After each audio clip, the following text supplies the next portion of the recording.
Pemirsa, gempa di Kabupaten Pasaman menimbulkan longsor dan Pasaman, pergeseran Sumatera tanah Barat. atau Ditemukan meninggal di dunia salah satu tertimbun desa di material Kecamatan longsor. Tigo Ada jiwa dan Wanasari dan Fahrizal dari Kecamatan Tigo Nagari, Pasaman, Sumatera Barat. Kepergianmu menyisakan duka dalam hidupku.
Saya melihat hari ini Bapak Sekda adalah contoh tampang yang ganteng yang membuktikan bahwa semangat dia itu ada di pada Bapak Sekda. Saya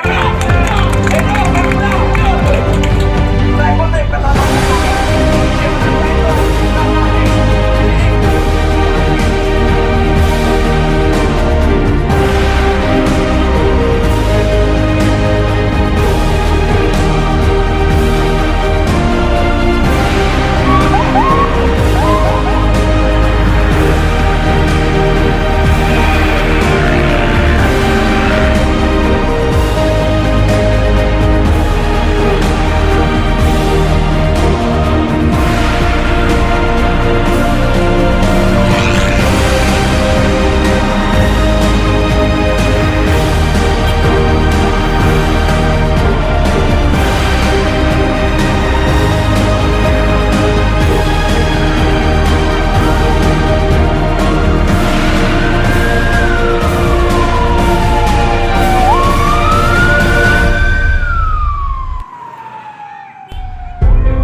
keluarga awak yang di Piamannya tuh ini macam-macam buat bantuan pokoknya peruntukan dan sana awak di Pasaman Barat. Kami melalui gerakan pemuda Padang Piaman hanya mantan kelarinya. Harapan kami bantuan pokok sampai naknya gitu kan, dan memanfaatkan itu ya makanya kami nak memberikan bantuan itu di posko itu langsung ke posko-posko yang langsung terkewa di wilayah Municipal. Untuk gede tolong kami banyak.